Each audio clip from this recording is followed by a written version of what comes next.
De Laboro, a distância que te aproxima do seu futuro.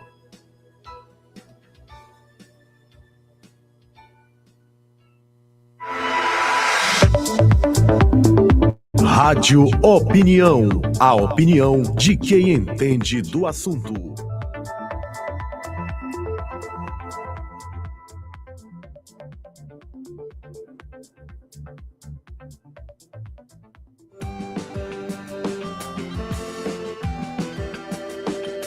Olá pessoal, de volta aqui com Rádio Opinião Entrevista, claro, com sempre uma informação de pesquisa científica aqui em nosso estado, no estado do Maranhão. Hoje, nesta edição, vamos falar sobre os estuários e também as contaminações por microplásticos. Vamos saber tudo sobre isso, porque a gente tem aqui o professor doutor do PRODEMA, do Programa de Pós-Graduação em Desenvolvimento e Meio Ambiente da Universidade Federal do Maranhão, professor Marcelo Henrique Lopes Silva. Seja bem-vindo.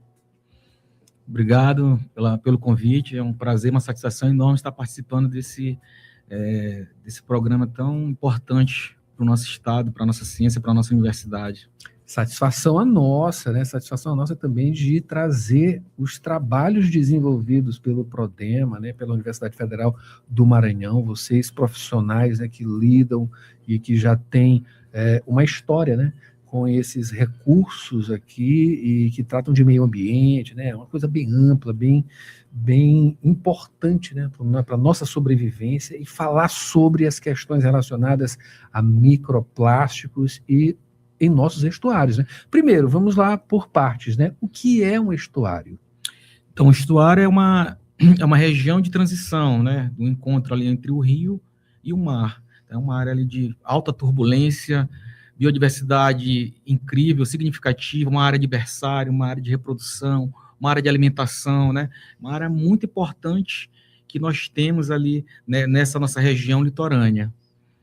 É isso aí. E a nossa, principalmente, né, porque ela mistura, tem uma mistura ali, né, de rios, mangues, enfim, o mar, essa coisa toda. Exatamente. Então a gente tem ali essa confluência, né, de água doce com água salgada, e aí você tem uma ampla mistura que acaba que essa região ela tem uma transformação, né, totalmente distinta, tanto do rio quanto do mar. Então, você acaba misturando, então você tem ali várias alterações de salinidade, de ambiente, de micro-organismos, de fauna, de flora, totalmente diferente das outras regiões que nós temos na costa. A gente sabe que os mangues, eles são muito importantes nesses aspectos também, porque eles servem também como um filtro, né? Enfim, ou espécies que são extremamente, que são vulneráveis, né? Sem um mangue não teriam como. Enfim, tem a captura de carbono no meio desse processo, mas a gente precisa começar para falar sobre essas inovações, digamos assim, né, para justamente combater essas contaminações, principalmente por microplásticos. Então, o mangue faz parte do manguezal, que é um conjunto, um ecossistema como um todo, né? Que você tem a fauna, você tem a flora, você tem os ambientes, você tem água, você tem solo, você tem ar, né? Então, tudo ali está associado a esse componente. E, a partir dessas premissas ou desses componentes, é extremamente importante que a gente possa estar estudando, né, esse ambiente para que a gente possa tentar preservar o máximo, considerando a sua importância de uma maneira geral, tanto para a flora, para a fauna, para a humanidade, né, para a conservação, para o clima, para a proteção da costa, enfim. O mangue ele tem vários serviços, né, disponibilizados de graça, né, que a gente precisa de alguma maneira preservar. Sobre a alimentação, esses microplásticos, eles vão para a nossa alimentação, isso é muito importante por conta disso, né? Pois é, o microplástico é um dos contaminantes, né, que mais se estuda hoje, então está em evidência, principalmente pela grande produção de plástico que nós temos, e a partir dessa grande produção nós temos um problema generalizado que é o descarte irregular. E aí esse descarte irregular gera justamente esses segmentos, ou esses fragmentos, né, que acabam se decompondo ali, se fragmentando, se transformando em nano e micropartículas, e aí, por sua vez, esses microplásticos acabam sendo absorvidos pelos vários componentes, né, misturados na água, misturados no sedimento, e também acabam sendo absorvidos pela biodiversidade, caranguejo, peixe, siri, camarão, né? Que vai para nossa alimentação. O próprio mangue, né? Então a gente já tem exatamente tudo isso ali presente, estudado, catalogado, E por isso a importância de nós estarmos estudando essa temática atualmente. Antes da gente falar especificamente sobre essas formas, né, justamente para se combater isso, tem como mensurar, em termos quantitativos, digamos, os alimentos que estão indo para as nossas mesas, que estamos consumindo, e a presença desses microplásticos? Existe alguma estimativa, porcentagem, enfim? O peixe, a pergunta em síntese é: o peixe, o caranguejo, todos esses alimentos que estamos consumindo, eles estão contaminados com esses microplásticos? Então, as pesquisas que nós estamos realizando atualmente, elas estão evidenciando, indicando que existe a presença de microplástico nesses organismos, né? Então, nós já começamos pelos peixes, já trabalhamos com camarão, né? E continua a pesquisa, e tanto no estômago quanto no próprio músculo já se evidencia exatamente a presença desses contaminantes. E o problema disso tudo é que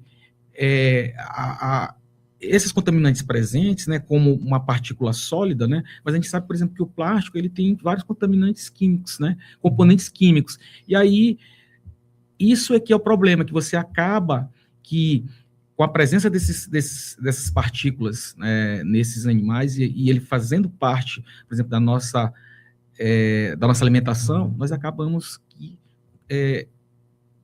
consumimos, né, e de uma certa maneira esses contaminantes eles acabam sendo biomagnificados em toda a cadeia como um todo. Absorvido pelo nosso organismo, isso gera cânceres. Exatamente. Então a gente sabe, por exemplo, já é divulgado os vários problemas causados, né? Um deles é o câncer, né? Em virtude de algumas substâncias presentes, por exemplo, metais pesados, né? Que acabam de uma certa maneira contribuindo, favorecendo que as pessoas possam desenvolver algum tipo de doença. E como a gente combater isso? O combate é tentar evitar, né? Ou seja, poluição, tentar combater, diminuir a quantidade de materiais que nós utilizamos, né? Por exemplo, a gente tem copos, né? A gente utiliza muito copo descartável, muito objeto que é descartável, que a gente poderia, por exemplo, utilizar várias vezes. O problema é que a gente utiliza uma única vez, é descartado, e além do descarte, ele vai de maneira errada, né, para o ambiente. Ou seja, a gente não tem ainda essa cultura de descartar isso de maneira correta, né? E aí, além disso, o papel da reciclagem, né? Então, por exemplo, muito do que a gente produz, do que a gente descarta, muito disso não é reciclado, né? Além de não ser descartado, ele também não é, o que é coletado, ele também não vai para o trabalho de reciclagem, né? Ele é lançado e fica lá no meio ambiente, enfim, a gente sabe que o período para decomposição de um material desse leva aí décadas, né, centenas de anos em alguns casos, e justamente sobre essa questão dessa presença, né, desse microplástico, e a gente evitar, a gente lembra, claro, né, os copos descartáveis, né, eles são utilizados por conta de uma higiene, de uma série de coisas, né, enfim, uma praticidade também, só que ele é esquecido. Enfim, isso é uma coisa que tem que estar nas escolas, tem que estar nas conversas, né, entre família, entre amigos, enfim, mudar esses costumes é uma coisa muito difícil, né? Qual o melhor caminho justamente para se atingir isso? Campanhas são boas, né? É um exemplo. O melhor caminho é a educação ambiental, né? Então, a educação ambiental, de fato, aqui, ela tem esse melhor alcance. E aí, essa educação ambiental, a importância dela tem que vir desde a base, né? Então, nós temos uma cultura que de educação ambiental, teoricamente, é uma coisa nova. Então, por exemplo, a nossa geração, né, a geração dos nossos pais, eles não tiveram essa cultura de educação ambiental. Então, nós, enquanto professores, enquanto educadores, enquanto pessoas que têm um certo nível de conhecimento, nós já temos essa consciência. Mas, por exemplo, como eu digo, muitas pessoas não têm esse hábito de, por exemplo, de recolher o seu lixo, de guardar, né, de deixar, por exemplo, tudo aquilo que é produzido em casa para coleta, que é feita regularmente. Então, a nossa cultura, ela ainda está muito enraizada nesse descarte regular, e a educação ambiental, ela tem que ser enfatizada, ela tem que ter uma importância, ela tem que vir desde a base, né? E aí a importância, por exemplo, de você começar isso pelas crianças, e as crianças começam a difundir, né? Até mesmo a educar os próprios pais, mas de uma certa maneira essa educação ambiental ela tem que estar presente na base, na nossa vida, no nosso cotidiano, né? Em qualquer tipo de atividade que nós estejamos desempenhando ao longo da nossa vida. Maravilha. Professor, fale um pouquinho do Prodema. Então, o Prodema é o Programa de Desenvolvimento em Meio Ambiente, né, que nós hoje estamos a nível de mestrado e doutorado, que está vinculado ali à coordenação do curso de oceanografia, antigo departamento de oceanografia, e que nós estamos aí formando vários e vários alunos, né, exatamente com essa ideia de tentar associar o componente ambiental ao componente antrópico, ou seja, o componente social, o componente humano. Então, a gente tenta exatamente lapidar, criar pessoas que possam estar trabalhando.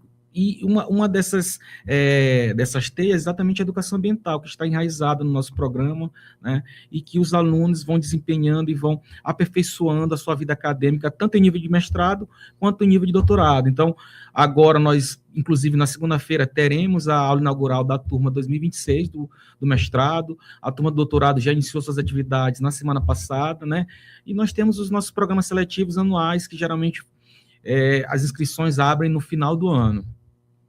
Maravilha, muito bom saber disso, que a gente acompanha, claro, né? E uma coisa importante do nosso programa é que ele é aberto para qualquer pessoa que tem qualquer tipo de graduação. Então, não é voltado somente para a parte ambiental, para a parte social. Ele é aberto para qualquer tipo de graduação, porque uma das características exatamente do nosso programa é a interdisciplinaridade, ou seja, nós atuamos em todos os níveis, né, interdisciplinares, e a gente acaba que faz uma interface para que isso tudo possa se unificar com o objetivo geral exatamente de formar pessoas com capacidade, né, de atuar tanto no lado ambiental, quanto no lado social, lado cultural, enfim.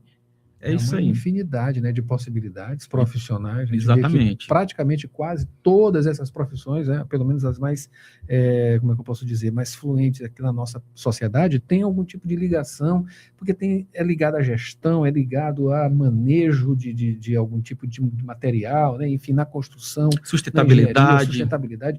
Olha, é uma infinidade. Então, assim, a especialização tendo esse braço, né, do meio ambiente, enfim, é um braço importantíssimo também da nossa universidade, o Prodema, os cursos, né, que são da área ambiental, e que ainda bem, né, ainda bem que cada vez mais tem atingido aí níveis e levado ciência e produção científica exatamente para essas profissões, esses vários pontos, claro que vão desembocar na sociedade, é isso que importa, né? Isso. Esse impacto. E vocês estão de parabéns, viu? Aqui no Prodema, e claro, são várias outras pesquisas, né, que desenvolvem também as questões dos microplásticos, carbono azul, enfim. A gente fica na expectativa de você voltar aqui com mais informações, não só o senhor, também outras pessoas do Prodema, para falar sobre essas pesquisas que são desenvolvidas aqui no âmbito do Programa de Pós-Graduação em Desenvolvimento e Meio Ambiente da Universidade Federal do Maranhão. Acabei de conversar aqui com o professor Marcelo Henrique Lopes Silva. Professor, muito obrigado pelas suas informações. Eu que agradeço o convite, né, de nós estarmos aqui fortalecendo, divulgando as nossas ações, as nossas pesquisas, as nossas atividades, e com certeza voltaremos aqui para falar de outros temas aí que vocês solicitarem, estamos à disposição. Maravilha, e claro, estamos à disposição de vocês que acompanham a gente, né, para trazer esse material e ser consumido de uma maneira sustentável também, né, claro, sempre observando, né, a gente mexe com plásticos, microplásticos descartáveis, né, isso tudo deve ser devidamente encaminhado, né, descartado no meio ambiente, não, mas para reciclagem, inclusive, né, é um caminho, acho que é o melhor caminho, né? Esse é o melhor caminho. Enfim, a gente espera vocês também, claro, aqui, e entre em contato com a gente e mais materiais, né, em www.universidadefm.ufma.br. Espero vocês em uma outra oportunidade. Até lá.